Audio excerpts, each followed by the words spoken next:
Antes de falarmos de risco, vamos falar um bocadinho sobre as etapas de investimento, né?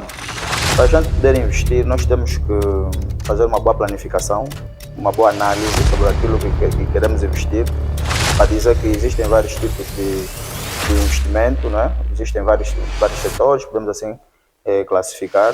Bem-vindo ao Manuel Cap, onde encontrarás entrevistas transformadoras com pessoas, líderes e empresários que compartilham as suas experiências, desafios e conquistas.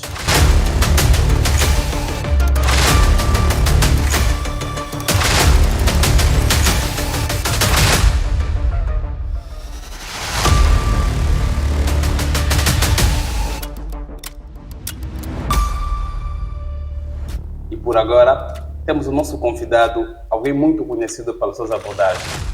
Quem não conhece, deixa apresentá-lo. É diretor contabilístico e finanças do Grupo FAO, é empresário, consultor financeiro e docente. Agora, no Manuel Capa, Hamilton de Carvalho. Meu irmão, seja bem-vindo. Obrigado. Obrigado, Manuel Gomes, por estar aqui. Na verdade, é uma boa iniciativa e penso que não será o primeiro de muitos convites que irei receber. Então, vamos ao que interessa. Então, como é que te sentes? Sinto-me bem. Portanto, é uma boa iniciativa da sua parte. Podemos falar um bocadinho mais sobre temas ligados à economia e finanças. Na verdade, todos os dias a gente aprende portanto, o fato de estarmos aqui é um ato que está envolvido essa dinâmica, não é? Eu vou falando um bocadinho sobre a minha experiência, sobre aquilo que domino, tendo em conta a minha área de formação e a área de trabalho. E penso que, em função das tuas perguntas, né, algumas coisas que, de facto, carecem um bocadinho mais de acentuação e investigação, a gente vai aprendendo mais. A gente vai falar sobre investimento, para quem está em casa fica atento. E, bem, falando de investimento, aparenta ser algo muito complexo, né? Eu tenho dito que investir é nada mais do que colocar o seu dinheiro para gerar lucro, certo? Então, ter essa noção mínima que é para gerar lucro, eu queria que nos trouxe algumas transformações mais claras do que o investimento. Ok, muito bom. O tema é bastante atuante e importante. Portanto, investimento é nada mais do que a empregabilidade, conforme disse, de um valor, muitas das vezes poderá não ser monetário, com expectativa de retorno, não é? Superior ao valor que é aplicado. E muitas das vezes esse retorno portanto, mensurado em função de um horizonte temporal e sem esquecer ou seja, sempre tendo em conta o fator risco, não é? Da aplicação deste mesmo valor. Falando agora sobre fator risco, nós podemos, sobre fator risco, eu queria perceber mais, né, se há um nível que a gente possa medir se estamos dentro do fator risco ou não em relação ao investimento, visto que o investimento há momento que decai, certo? E há momento que levanta. Certo. E, então, eu gostaria de perceber sobre o fator risco, não sei como é que funciona. Sim. Bem, antes de falarmos de risco, vamos falar um bocadinho sobre as etapas de investimento, né? Para a gente poder investir, nós temos que fazer uma boa planificação, uma boa análise sobre aquilo que queremos investir, para dizer que existem vários tipos de investimento, né? Existem vários setores, podemos assim classificar. Há investimentos mais pequenos, há investimentos maiores, há investimentos que são dependentes, há outros que são independentes. Portanto, tem aqueles convencionais e não convencionais, e também muitas das vezes podemos investir, conforme disse, por setor. Tem setores mais atrativos mediante ao tempo, não é? E relativamente ao risco, o risco é um elemento que deve ser observado na etapa de análise para o investimento, ok? Então, não existe nenhum investimento sem risco. O ideal é que a gente precisa de mensurar esse risco para que, ou seja, não haja problemas futuros a nível da implementação do negócio, porque tem-se dito, né? Quanto maior for o risco, maior deve ser o retorno. Mas não quer dizer que não poderemos ter prejuízo pelo fato de termos um risco grande, né?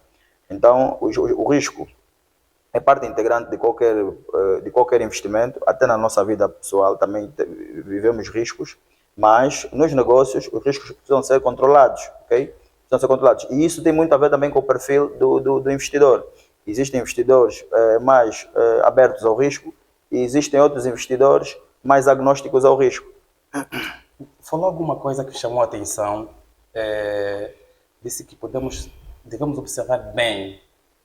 Exatamente. Quando falou-me de observar bem, fez-me lembrar sobre um investimento de um amigo meu. E mal começou a investir, depois, aos 3 meses, já encerrou essa atividade comercial. Certo. Então, eu gostaria, né, que me explicasse se houve uma falha de observação ou houve alguma métrica sobre analisar o investimento. Sim. Bem, o risco não é o único fator a ser analisado. Existem vários fatores. Um deles, que muitas das vezes é analisado juntamente com o risco, é o de rendibilidade, né? A capacidade de geração de retorno que esse negócio tem, ok? Então, e depois o período que nós vamos resgatar esse valor. Portanto, está tudo envolvido, ok? Existem aqueles riscos que a gente consegue controlar melhor, que são os riscos sistemáticos, aliás, os riscos, sim, os não sistemáticos a gente consegue controlar melhor, e os sistemáticos que estão praticamente ligados ao mercado, ok? E quando assim acontece, ou seja, o fator de risco está aí, já está identificado. Agora temos que olhar também para outros elementos, né? Que é o de rendibilidade, o período em que a gente vai resgatar esse investimento. Okay? Existem terminologias técnicas para fazermos a avaliação do investimento e que também nos fazem perceber se de facto vale a pena ou não investirmos nesse negócio. Okay? Poderá não ser só o risco, até porque a gente, se controlar o risco, tem outros fatores. Nesse exemplo específico que acabou de apresentar do amigo, precisávamos saber mais ou menos qual é o fator que fez com que ele encerrasse a atividade. Porque às vezes é um fator externo que ele não controlou, nesse caso um risco não controlado. Acaba sendo um risco não controlado, então, pelo fato dele não ter observado por um outro elemento. Então, posso dizer que antes da gente começar a investir, devemos avaliar ou classificar o tipo de investimento que a gente quer fazer. Exatamente. Exatamente. E haja necessidade de se ter maior rentabilidade, normalmente tende a ter um risco também maior. Ok? Certo. Ou seja, se eu tenho um risco muito elevado no negócio que eu quero investir, ou no investimento que eu quero aplicar, então, se o risco for maior, é importante que a rentabilidade também seja maior, para sobrepor o risco na qual eu esteja exposto. Alguém que ganhe pelo menos 50 mil kwanza ou 100 mil kwanza deve começar a investir.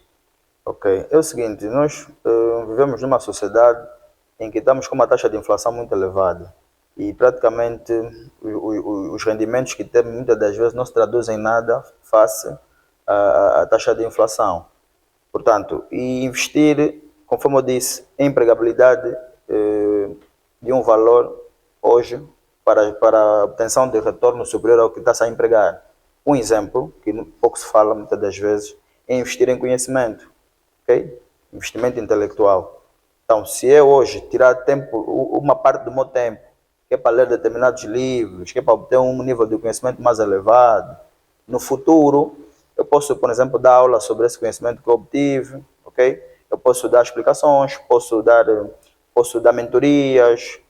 Portanto, o que eu aconselho numa primeira fase, se for a falar de 100, 50 mil kwanzas, vejamos, para uma pessoa em idade adulta, já tem um conjunto de responsabilidades que os 100 ou 50 mil kwanzas não fazem face às necessidades pessoais. Depois ainda tem algumas que são familiares, né? Patrimoniais, podemos assim dizer. Então, muitas das vezes, os 150 mil não vai chegar mesmo. Até porque com 100 mil nós conseguimos, por exemplo, aplicar a longo prazo no banco, fazer uma aplicação no banco, podemos adquirir algumas ações que têm ficado disponíveis em bolsa de valores. Mas a nossa realidade, na minha opinião, não aconselho alguém que tenha 100 mil e 50 mil de rendimentos, tendo em conta as responsabilidades pessoais que tem, optar já por investimento sobre o único rendimento que tem. Portanto, uma das coisas que eu aconselho é investir em conhecimento, ok? e aproveitar uma parte do dia, das horas disponíveis do dia para obtenção de uma renda ativa alternativa. Sim, suponhamos eu trabalho das 8 até as 15. Tenho um salário mensal de 100 mil kwanza. Exatamente. Exatamente, então. Mas tenho uma ideia para poder investir ou começar um negócio. Certo. E eu sei que com família não dá certo para poder começar um negócio com 100 mil kwanza. Certo. Exatamente, mas qual a visão que eu devo ter para poder um negócio? Exatamente. Um exemplo, às vezes tu com 100 vives com 80. Um exemplo. Ou vives com 100, não sei se vives abaixo disso. Mas se tu vives com 80, tens ainda 20 mil. 20 mil vais poupar para alguma coisa. Poderá ser, por exemplo, uma reserva de emergência para qualquer situação da tua vida. Se deixar de ser uma reserva de emergência, tu podes somar esse valor, acumular, que é para depois poder investir. É mais ou menos nessa ordem. Ou seja, eu estava a dizer há pouco tempo que podes usar outra parte do teu dia disponível para trabalho. Por exemplo, trabalhas das 8 às 15, tens às 16, 17, 18. Poderias aplicar esse tempo para uma renda alternativa e a partir daí tu já tens uma folga a nível de... Isso é o custo de oportunidade, tens de fazer um sacrifício durante um tempo. Se obtiveres um dinheiro igual ou superior, ainda que for inferior, nesse curto espaço de tempo, tu podes poupar durante um tempo e depois investir conforme bem entendes, ok? Eu tenho conhecimento sobre alguma área ou alguma atividade, mas este meu conhecimento necessita ou carece de alguns valores financeiros para mim poder começar. Eu não sei né, se consideras o banco como algumas oportunidades para a gente poder começar um investimento quando a gente tem a ideia. Sim, é o seguinte, pronto.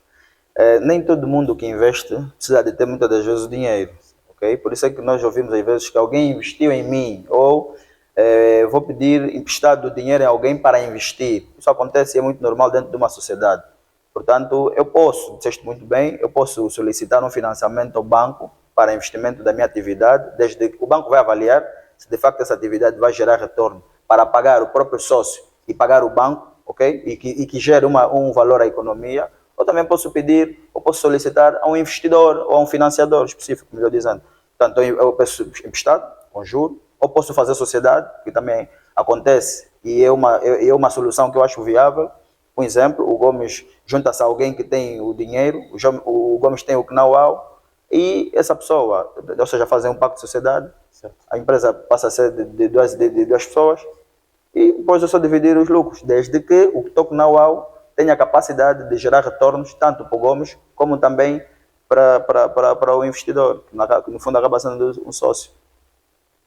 Então, conselho darás a jovem com conhecimento e jovens com dinheiros que estão sem ideia de investir?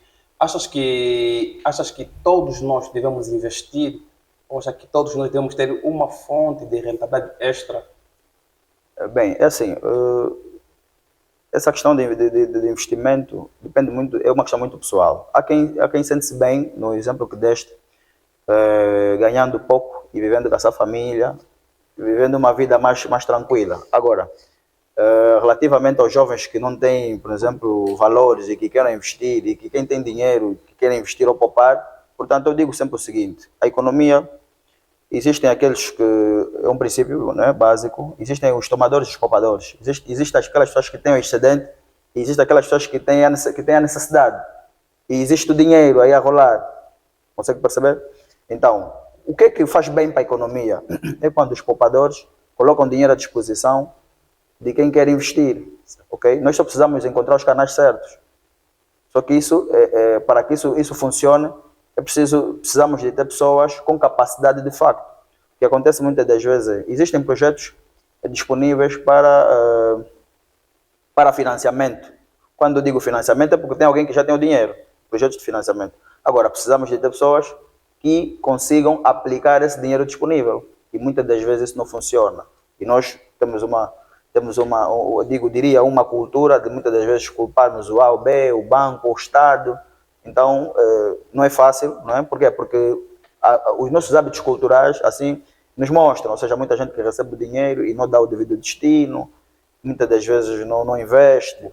Um exemplo prático, se eu, por exemplo, pedir um dinheiro ao banco e na carta de financiamento ou de crédito, colocar que vou por exemplo, abrir uma fábrica, uma padaria, mas depois comprar uma casa própria, onde eu vou viver com a minha família e um carro, quer dizer, eu somente me realizei, mas não tenho capacidade de gerar retorno para devolver o dinheiro do banco e ainda gerar rentabilidade para mim. Por quê? Porque foi tudo para o consumo, entendeu? E para que pratica Mais ou este menos ato assim funciona. que vão ao banco, peçam empréstimo para os seus bens próprios? Já esse é um conselho para esse tipo de pessoas? É assim, nós, permita-me fugir um bocadinho da questão. Nós fomos moldados de que a gente cresce, não é? Construímos as nossas famílias, portanto, temos que construir uma casa e é basicamente isso que nós somos instruídos pelos nossos pais. Mas muitas das vezes não nos dizem que se quiseres aumentar a tua renda, por exemplo, invista abre uma empresa, invista o dinheiro que tens, por exemplo, em fundos, nas nossas mesas, ou seja, nos nossos lares, né? Onde a gente cresce, nós não ouvimos esse tipo de conversa. Então, muitas das vezes, isso fica aquém. A gente vai crescendo sem ter uma mínima noção de investimento. E perdemos muito tempo. Quando tu decides que tens que investir, às vezes já tens dois créditos, um crédito, um a pagar o teu carro, outro a pagar a tua casa. Então, quando tu pensas, vou ter que arranjar esse dinheiro que é para investir, tens que fazer um sacrifício. E ainda assim aconselho, né, quem está nessa situação, possa fazer um sacrifício. Se de facto quiser aumentar a rentabilidade, né, a rentabilidade pessoal, faça um sacrifício que eu... E é um erro investir para poder construir uma casa? Não é assim, construir uma casa para uso próprio não é investimento. Okay? Investimento é quando a gente constrói um imóvel para colocar em arrendamento. Né? Se a gente arrendar aquela casa, ou aquele imóvel no caso, isso é que vai ser um investimento feito porque vai me gerar retorno num determinado deadline, num determinado horizonte temporal. Agora, se a gente não investir, se a gente não fazer isso e vivemos só, não é investimento. Comprar o carro de uso próprio não é investimento. Nossa, prejuízo. É consumo, né? Consumo. É consumo pessoal. Doutor Almeida, obrigado pelo tempo dispensado e gostamos de contar contigo mais vezes cá na nossa casa. E é sempre bem-vindo. Ok. Bem, muito obrigado pela oportunidade. Na verdade, estou certo de que não será a única vez, né, que estarei cá convosco. E mais uma vez dar os parabéns por essa iniciativa. Obrigado. Conte sempre comigo, ok? Conte sempre comigo naquilo que for a nossa contribuição. Sabes que eu sempre a contar. Então, estamos aqui. Vamos à luta. Obrigado.